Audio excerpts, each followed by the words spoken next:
The medical bay was quiet, except for the soft beeping of machines. Commander Velther stood by the glass window, watching the small creature inside. The cub was barely moving now. Its chest rose and fell in weak, shallow breaths. The shimmer that once covered its scales had faded to a dull gray. How long? Velther asked without turning around. Doctor. Thane checked his readings on the datapad. The old xenobiologist had seen many species in his long career, but this situation troubled him deeply. Less than 2 days. Maybe 40 hours if we're lucky. Velther's jaw tightened. The Lixari cub was the last of its kind, as far as anyone knew. 3 months ago, the Alliance had found the colony ship drifting in space. Everyone aboard was dead except for this one small cub, hidden in a cargo hold, barely alive. They had saved it from the cold vacuum of space, but now they were watching it die anyway. We've tried everything, Thane continued, his voice heavy with frustration. 17 different food sources from 17 different worlds. Crin protein paste, Solian energy crystals, Vexian biomatter. I even synthesized a nutrient solution based on our best analysis of Lixari biology. The cub won't eat any of it. Or when it does, its body rejects the food within hours. Velther watched the cub's small body curled up on the medical bed. It looked so fragile, so alone. There has to be something. The problem is we don't know enough about the Lixari, Thane explained. He had given this explanation before, but he knew the commander needed to hear it again. Their homeworld was destroyed decades ago. We have almost no records of their biology, their diet, their culture. This cub's digestive system is unique. It needs something specific that we just don't have. The door to the medical bay slid open. Captain Torin of the Science Division entered, followed by 3 other officers. They had been in emergency meeting with the Alliance Council. Velther could tell from their faces that the news was not good. The Council has made a decision, Torin said quietly. They recommend humane termination. They believe it's cruel to let the cub suffer any longer. No. Velther's voice was sharp and firm. Absolutely not. Commander, we understand your feelings, but I said no. Velther turned to face them. This cub is the last Lixari in the known galaxy. We don't have the right to give up on it. Not while it's still breathing. The officers exchanged glances. They respected their commander, but they also knew the reality of the situation. One of them, a younger officer named Kess, spoke up hesitantly. Commander, perhaps we should consider asking the humans? The room fell silent. Several officers made expressions of distaste. Humans were the newest members of the Galactic Alliance, having joined only 2 years ago. They were strange creatures, awkward and soft compared to most species. Their technology was primitive by galactic standards, and their customs were often confusing or disturbing to others. The humans? Torin repeated with obvious doubt in his voice. What could they possibly do that we haven't already tried? Cash shifted uncomfortably. I served on a joint mission with them last year. I noticed something odd about them. They have very strange eating habits. They do things to their food before consuming it. Fire and chemicals and time. It seemed barbaric to me then, but maybe their weirdness could help. Dr. Thane looked thoughtful. I've read some reports about human food preparation. They're one of the few species that significantly transforms their food before eating it. Most advanced species abandoned such practices millions of years ago in favor of efficient nutrient synthesis. Because it's more civilized, Torin added. More efficient. But we're not dealing with efficiency here, Velther said slowly. We're dealing with survival. And we've tried the civilized way. Maybe it's time to try something primitive. He walked to the communications console and opened a channel. Get me the human diplomatic vessel. The Terra Nova, I want to speak with their commanding officer immediately." The connection took a few minutes to establish. The face that appeared on the screen was human smooth skin, small eyes, no scales or feathers or proper protective covering. Captain Minji Cho looked at him with curiosity. "Commander Velther," she said with a slight smile, "this is unexpected. How can we help the Alliance?"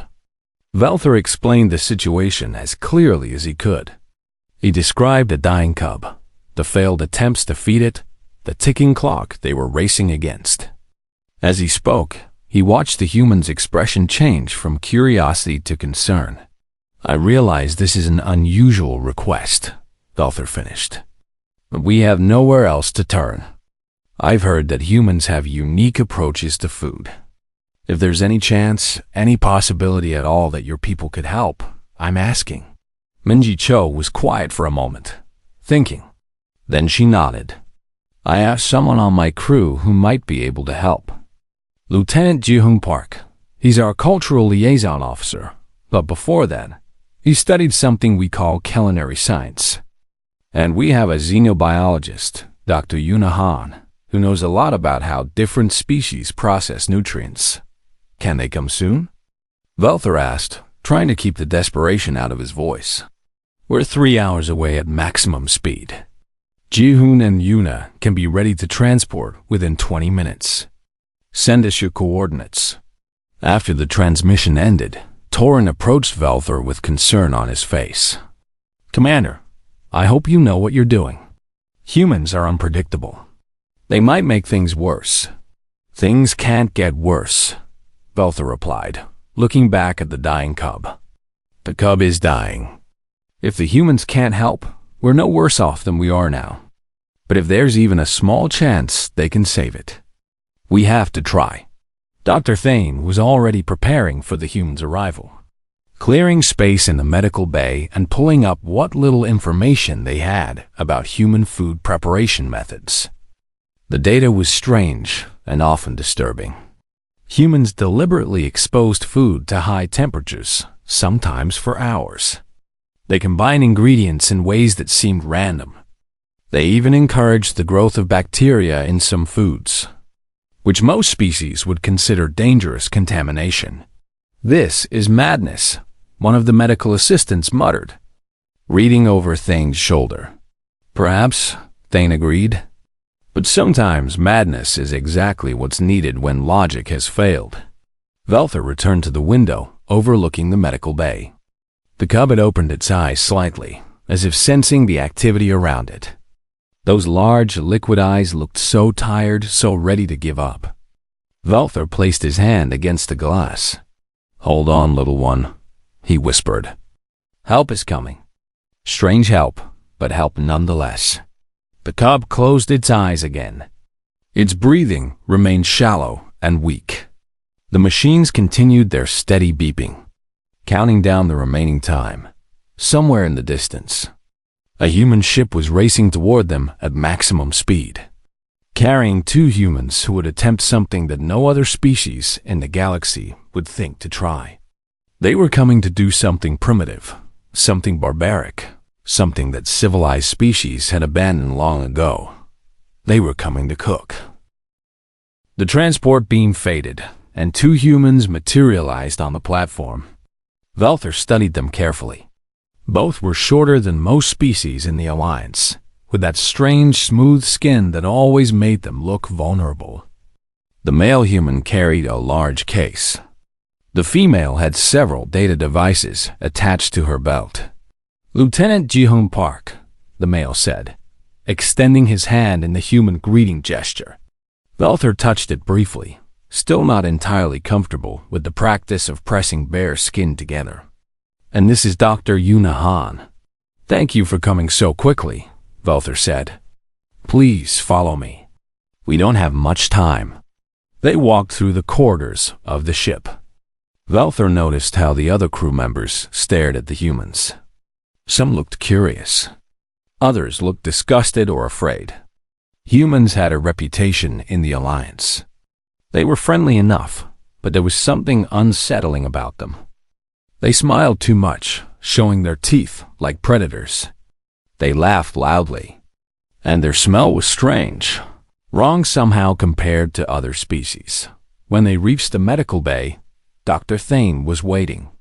He looked relieved to see them, though Velthor could tell he was also skeptical.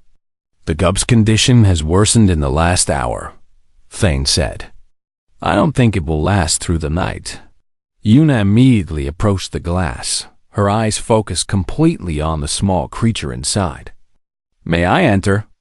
she asked. Of course. She stepped into the sealed medical room, moving slowly and quietly. The cub didn't react to her presence. Una knelt beside the bed, not touching, just observing. She took out a small scanning device and ran it over the cub's body. The device beeped softly, collecting data.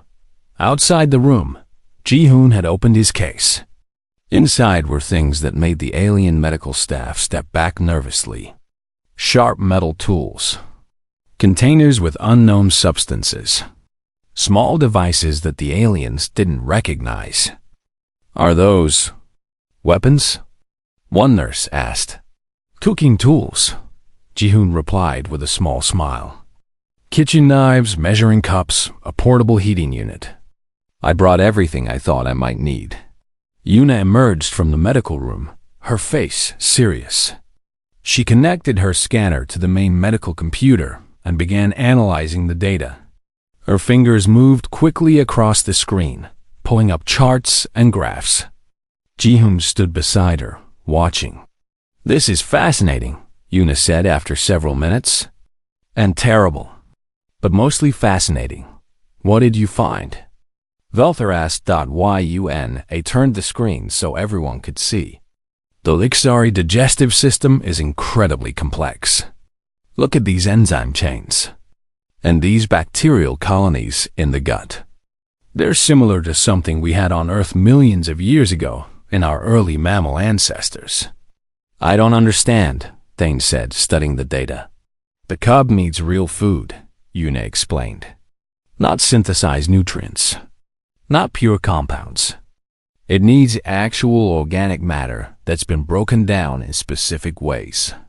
Its digestive system evolved to process complex proteins and cellular structures, not clean, perfect synthetic food." "We've given it organic matter," Torin protested. "Meat from compatible animals. Plant material. None of it worked. Raw?" Ji-hoon asked. "Well, yes, in its natural state." Ji-hoon and Una exchanged a look. "That's the problem," Ji-hoon said. "The cub system can't handle raw food any more than a human infant could. It needs food that's been prepared, broken down, transformed, cooked." Una added. The word didn't translate well into Galactic Standard. The computer struggled to find an equivalent term, finally settling on something like deliberately damaged by heat application. The aliens looked confused and horrified. "You want to burn the food?" Cass asked, disbelief clear in her voice. "Not burn," Ji-hoon corrected patiently. "Cook. We apply controlled heat to food to break down tough cellular structures, denature proteins, kill harmful bacteria, and make nutrients more accessible. It's how humans have prepared food for hundreds of thousands of years." "That's barbaric," Torin said flatly. "Civilized species abandon such wasteful practices." "Maybe," Una replied calmly. "But civilized practices aren't working here. Your synthetic food is too perfect, too clean. The cub's body doesn't know what to do with it. Its digestive system evolved in a messy, complicated world where food wasn't pure. It needs mess. It needs complexity." Velthor listened to all of this with growing hope and confusion. "Can you save it?" Ji-hoon looked at the dying cub through the glass. "I don't know, but I'd like to try. I need access to your food supplies. Proteins, preferably from animal sources. Bones if you have them. Vegetables. Water. And I need somewhere I can work." Dr. Thane led them to a small laboratory that was rarely used. It had basic equipment, heating elements, containment fields, analysis tools. Ji-hoon looked around and nodded. This will work. Over the next hour, crew members brought the items Ji-hoon had requested. They watched with growing disgust and fascination as the human began his work. He took bones from a food animal, cracked them open to expose the marrow inside. He placed them in a large container with water and set it over a heating element. "What are you making?" Velther asked. "Bone broth," Ji-hoon replied. "It's one of the oldest human foods. Simple but powerful. The long, slow heating process breaks down the collagen in the bones and marrow, releasing amino acids, minerals, and other nutrients in a form that's easy to digest. It's what we give to sick people on Earth. Babies, anyone with a sensitive stomach." The smell started after about 30 minutes. It spread through the ship's ventilation system like an invasion. Crew members began sealing their quarters and complaining over the communication channels. The smell was organic, meaty, strange. To the aliens, it was deeply unpleasant. To Ji-hoon, it smelled like medicine, like care, like home. But something else happened. In the medical bay, the cub suddenly raised its head. Its nostrils flared. The medical monitors showed an increase in heart rate and brain activity. For the first time in days, the cub was alert. "Commander," the medical assistant called urgently. "You need to see this." Velther rushed back to the medical bay. Through the glass, he could see the cub sitting up, its nose pointed toward the door. It was sniffing the air, searching for the source of that strange smell. "It's responding to the food," Dr. Thane said, amazement in his voice. "Before we even feed it, just the smell is triggering a reaction." Yuna was already at her scanner, checking the readings. Its digestive system is activating, producing enzymes, getting ready to process food. This is incredible. Ji-hoon appeared in the doorway, carrying a small bowl. Steam rose from the liquid inside. "It's ready," he said. "Well, the first batch anyway. It's been cooking for an hour. Ideally, I'd let it go longer, but we don't have time." He had cooled the broth to a safe temperature and strained out the solid pieces. What remained was a clear golden liquid. It looked simple, but Yuna's scans showed it was incredibly complex at a molecular level, full of proteins, minerals, and other compounds that the cub's body could recognize and use. "Will it work?" Velther asked. "Only one way to find out," Ji-hoon replied. They entered the medical room together. The cub watched them approach, its large eyes fixed on the bowl in Ji-hoon's hands. The human knelt beside the bed, moving slowly so as not to frighten the small creature. He held out the bowl. The cub sniffed once, twice. Then it leaned forward and took a small sip. Everyone held their breath. The cub took another sip, and another. Its tongue lapped at the warm liquid eagerly now. Within minutes, the bowl was empty. Dr. Thane stared at his medical monitors in shock. Vital signs are stabilizing. Heart rate normalizing. The body is accepting the nutrients without rejection. I've never seen anything like this. Ji-hoon smiled, relief clear on his face. "Sometimes," he said quietly, "the old ways are old for a reason. Because they work." The cub slept peacefully for the first time in weeks. Its breathing was steady and deep. The gray pallor had faded from its scales, replaced by the faintest hint of shimmer. Dr. Thane checked the monitors every few minutes, still amazed by what he was seeing. "The nutrient absorption rate is remarkable," he said to Yuna, who stood beside him reviewing the data. "The cub's body is processing the broth almost perfectly. No rejection, no digestive distress. How is this possible?" Yuna pulled up a comparison chart. "Look at the molecular structure of the synthetic food we were using. See how uniform it is? Every molecule identical, perfectly formed. Now look at the bone broth." The chart showed a chaotic mixture of different compounds, various proteins, minerals in different forms. It's messy, complicated, and that's exactly what the cub's digestive system expects. Evolution didn't prepare it for perfection. In the converted laboratory, Ji-hoon was already preparing the next meal. He had requested more supplies, and the crew had brought them. Though many still wrinkled their noses or made sounds of disgust at what the human was doing, Ji-hoon had pieces of protein from a food animal that Dr. Thane had confirmed was biologically compatible with the cub. He was cutting it into small pieces with his sharp knives, his movements precise and practiced. Then he placed the pieces in a heating unit with a small amount of water and some plant material that had a mild flavor. "What are you making now?" Velther asked. He had barely left the medical bay area since the cub's improvement. Hope, which had seemed impossible hours ago, was now alive in his chest. "A simple stew," Ji-hoon explained. "The cub handled the broth well, so now we can introduce solid proteins. But they need to be cooked until they're very soft, easy to chew and digest. I'm also adding some vegetables for vitamins and fiber." "How do you know all this?" Velther asked. "How do you know what foods to make, how to prepare them?" Ji-hoon smiled. "Humans have been feeding our young and our sick for longer than we've had written language. We learned through trial and error, through thousands of generations.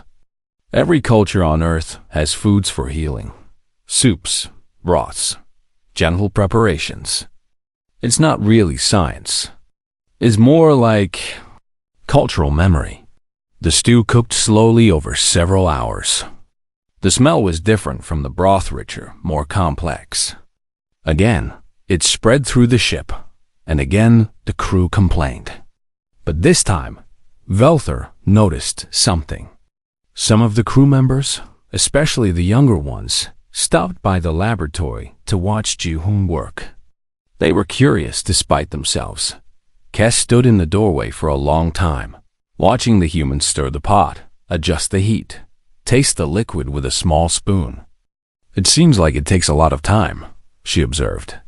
"Good food does," Ji-hoon agreed. "Fast food exists on Earth, but when someone is sick, when they need real nourishment, we slow down. We take our time. Cooking isn't just about transforming ingredients. It's about putting care into what we make." When the stew was ready, Ji-hoon mashed the solid pieces until they were very soft, almost a paste. He mixed them with the liquid and let everything cool. The cub was awake when he entered the medical room, and it immediately perked up at the smell. This time, the cub ate eagerly. It consumed everything Ji-hoon offered, licking the bowl clean. After eating, it made a soft sound, almost like a purr, and curled up to sleep again. "The transformation is remarkable," Dr. Thane said later, showing Velther the updated scans. "In just 12 hours, the cub has regained 20% of its lost body mass. Its organs are functioning normally. If this progress continues, it will make a full recovery." Velther felt something tight in his chest loosen. Thank the stars for humans and their strange ways. Over the next 2 days, Ji-hoon prepared meal after meal for the cub. Each one was slightly more complex than the last. He made what he called congee, a rice porridge that was soft and mild. He prepared steamed fish with gentle herbs. He created vegetable purees that provided vitamins without being harsh on the healing digestive system. The cub grew stronger with each meal. It began to move around the medical bay, exploring its space. Its scales regained their full shimmer, displaying beautiful patterns of blue and silver. Its eyes were bright and curious. It started playing with the medical equipment, batting at cables and jumping on the bed. Word of the recovery spread beyond Velther's ship. Other vessels in the Alliance fleet wanted to know how the dying Lixari cub had been saved. When they learned it was through human food preparation methods, reactions were mixed. Some were interested. Many were disgusted. A few were suspicious that humans were claiming credit for something that must have been more complicated. A delegation from the Alliance Science Council requested permission to visit and observe the humans' methods. Captain Torn tried to deny the request, worried about bringing more attention to what he still considered an embarrassing situation. But Velther overruled him. "Let them come," he said. "Let them see what I saw. Let them learn." The delegation arrived the next morning. There were 5 of them, representing different species and different scientific disciplines. They were all senior scientists, used to being the experts in any room. They looked at Ji-hoon with barely concealed skepticism. "We've reviewed the medical reports," their leader, a tall being named Rix, said. "The improvement in the cub's condition is documented.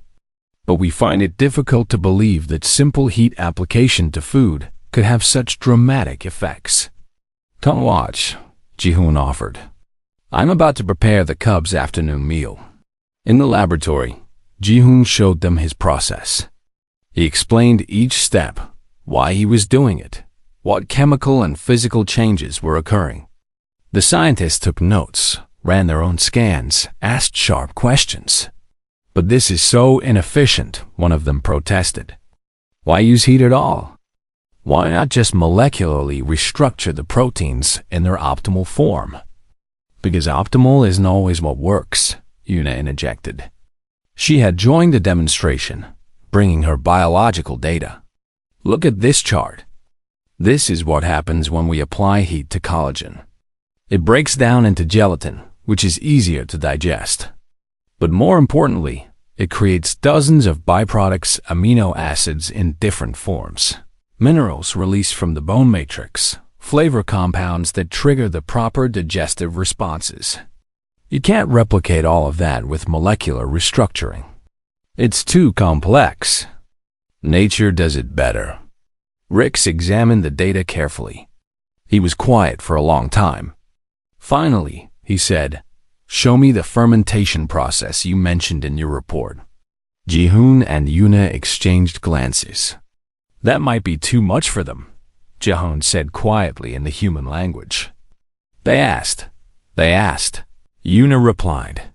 Captain Minji Cho had arrived on a transport earlier that morning to check on her crew members. She had brought with her a small sealed container from the Terra Nova's kitchen. Inside was doenjang, fermented soybean paste. When Ji-hoon opened the container, the smell hit the aliens like a physical force. 3 of the 5 scientists immediately backed away, making sounds of revulsion. Rix held his ground, but his expression showed he was having difficulty. "This is alive?" he asked, horrified. "Full of bacteria," Minji confirmed cheerfully. "Billions of them. We've been fermenting this batch for 6 months. And you feed this to the cub?" Rix looked like he might be sick. "In small amounts, mixed with other foods," Yuna explained. "The cub needs to build a healthy gut biome. These bacteria help digest food and produce important nutrients. Most species have beneficial bacteria in their digestive systems. The cub's system was damaged by starvation. We're helping it recover." She showed them the scans of the cub's digestive tract before and after the introduction of fermented foods. The difference was clear. The damaged areas were healing. The bacterial colonies were returning to healthy levels. "This goes against everything we teach in medical school," one scientist muttered.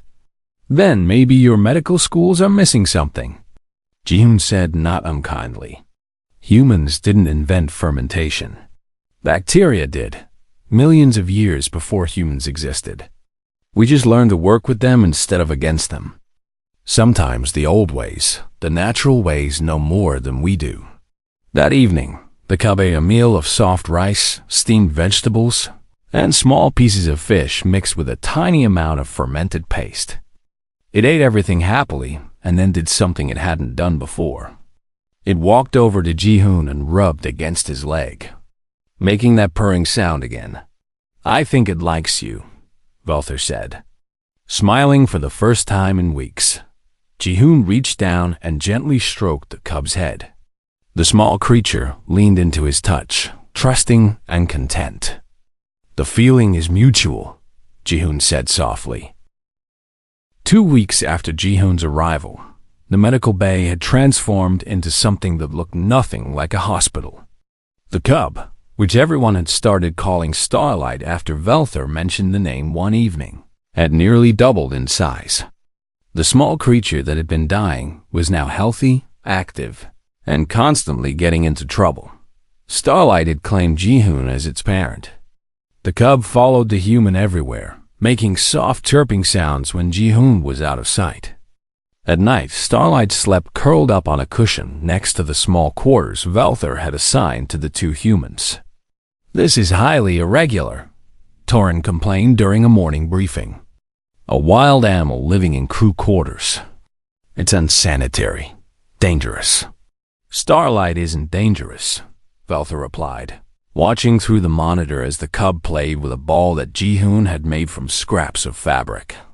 "And the medical staff has confirmed that the cub is perfectly healthy. Dr. Thane says it's thriving." This was true. The latest scans showed Starlight in excellent condition. The cub's bone density had improved. Its muscle mass was developing properly. Its scales had their full shimmer back, and new patterns were appearing as Starlight matured. Most importantly, the cub's digestive system was functioning perfectly. Ji-hoon had gradually expanded Starlight's diet. The cub could now eat a variety of foods, not just the gentle preparations from the first days. Ji-hoon still cooked everything carefully, adjusting recipes based on Yuna's analysis of what Starlight's body needed. Sometimes he made broths, sometimes stews.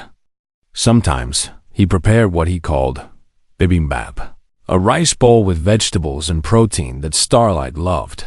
The crew had gotten used to the cooking smells, though many still found them strange. Some of the younger crew members had even started asking Ji-hoon questions about food preparation. A few brave ones had tried the humans' food and admitted, quietly, that it wasn't as bad as they expected. But the real change was happening beyond Vel's ship. News of Starlight's recovery had spread throughout the Alliance.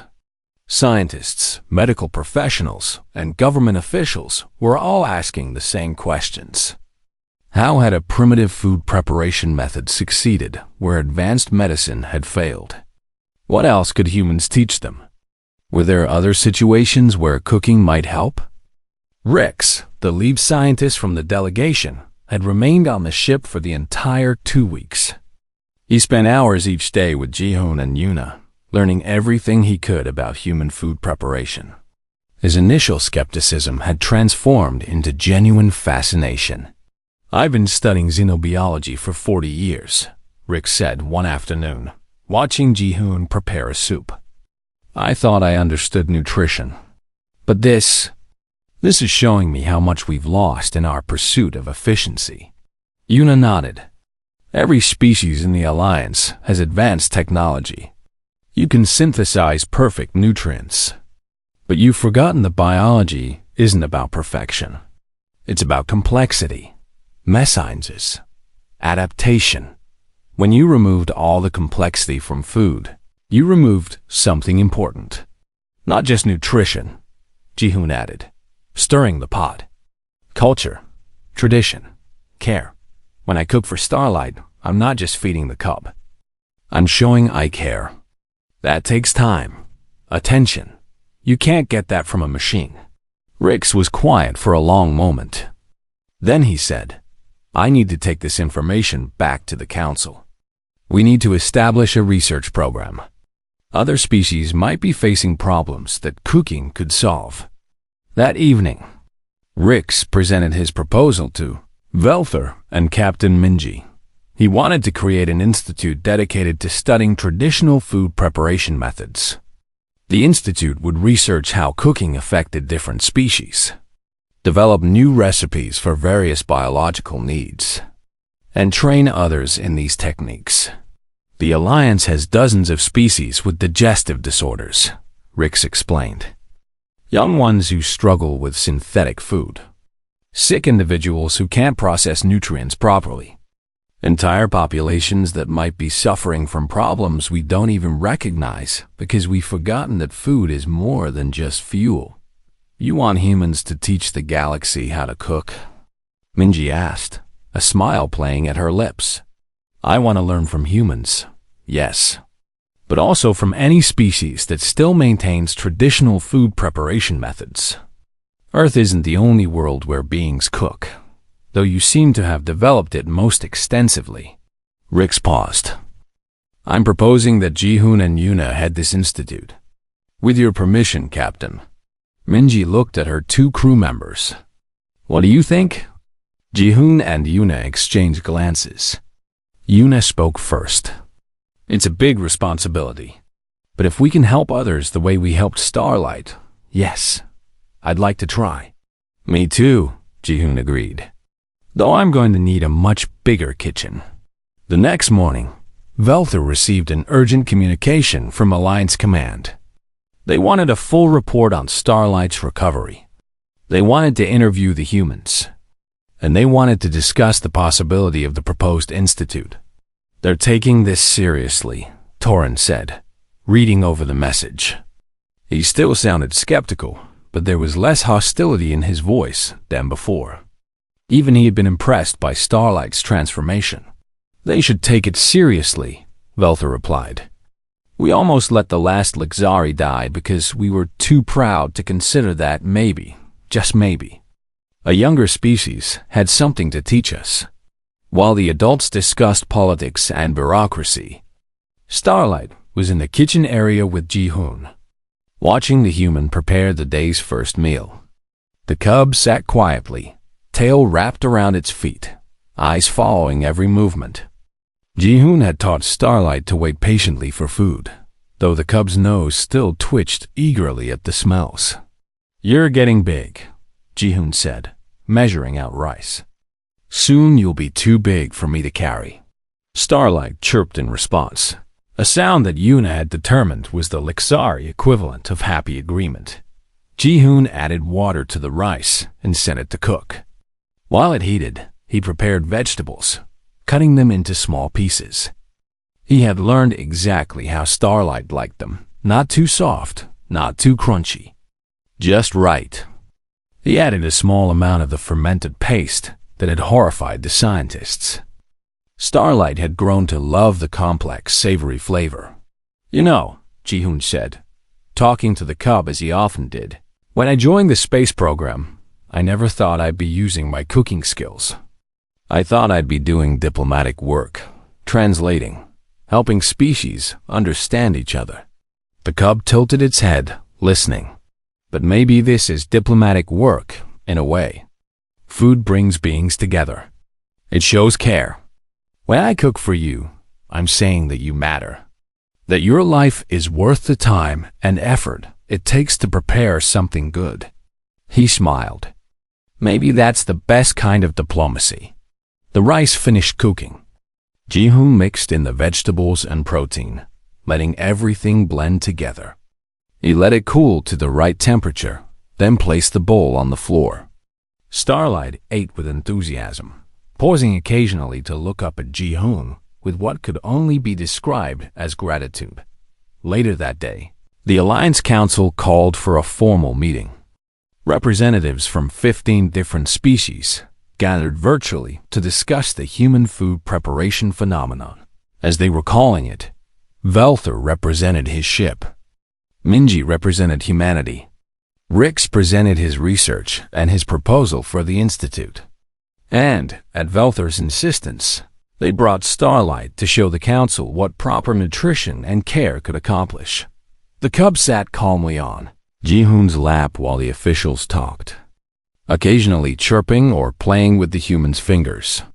Many of the council members had seen the medical reports, but seeing the healthy, happy cub in person was different. This is the creature that was dying 2 weeks ago? One council member asked in disbelief. The same, Velther confirmed. Transformed entirely through proper nutrition prepared in the human way. The discussion that followed was lengthy and sometimes heated. Some council members embraced the idea of learning from humans. Others felt it was beneath them to adopt primitive practices. Some worried about the cost. Others worried about the cultural implications. But in the end, practicality won. Too many species were struggling with health issues that medicine couldn't solve. Too many young ones failed to thrive on synthetic food.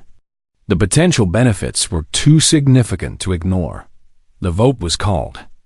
The motion passed. The Alliance would establish the Interspecies Culinary Research Institute, with Ji-hoon and Yuna as the founding directors. They would receive funding, staff, facilities, and the authority to research and teach food preparation methods to any species that wanted to learn. When the meeting ended, Velfer found Ji-hoon sitting quietly with Starlight, both of them looking out a viewing window at the stars beyond. "You changed everything," Velfer said softly. "You know that, right? The Alliance will never look at food or at humans the same way again." Ji-hoon smiled, stroking Starlight's head. The cub purred contentedly. "I just made some soup. You're the one who asked for help instead of giving up.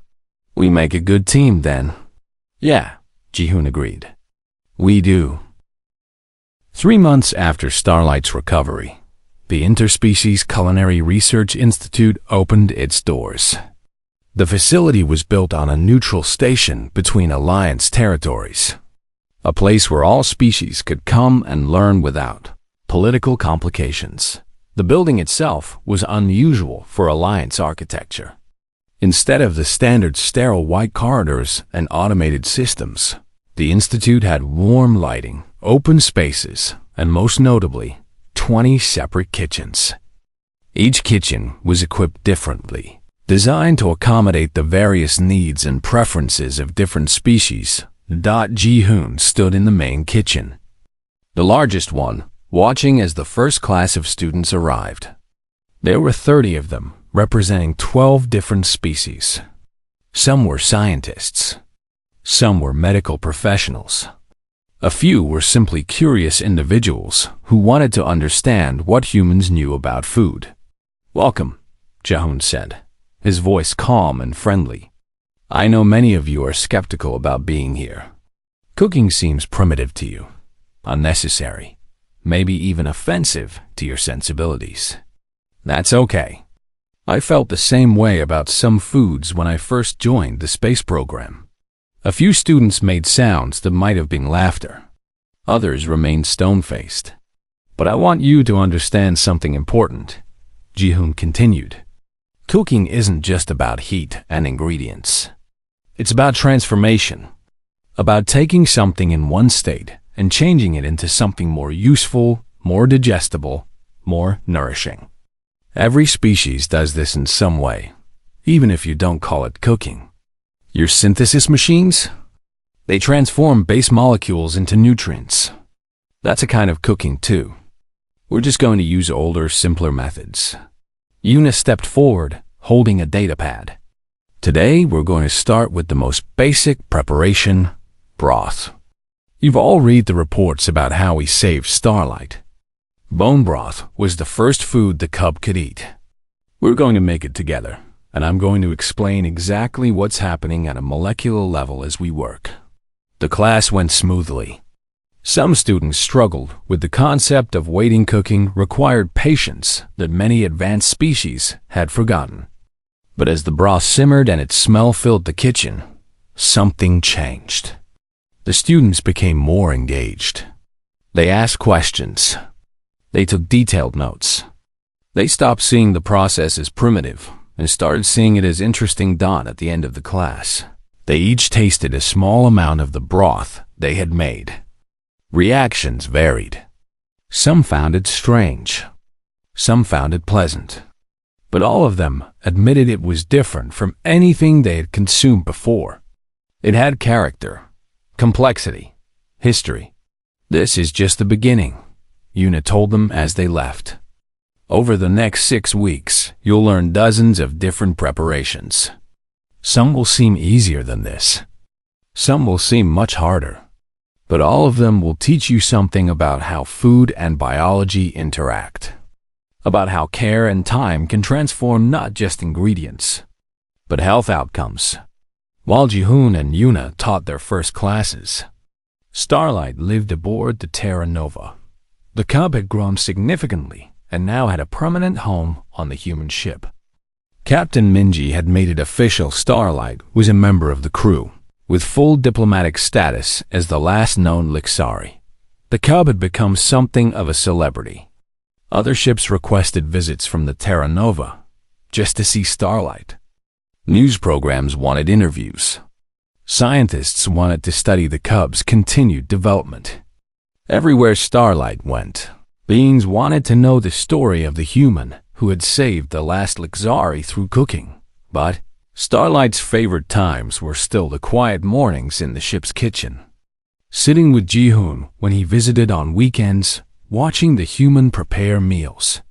The cub had learned to help in small ways, bringing ingredients, stirring pots under supervision, setting the table for the crew's communal meals.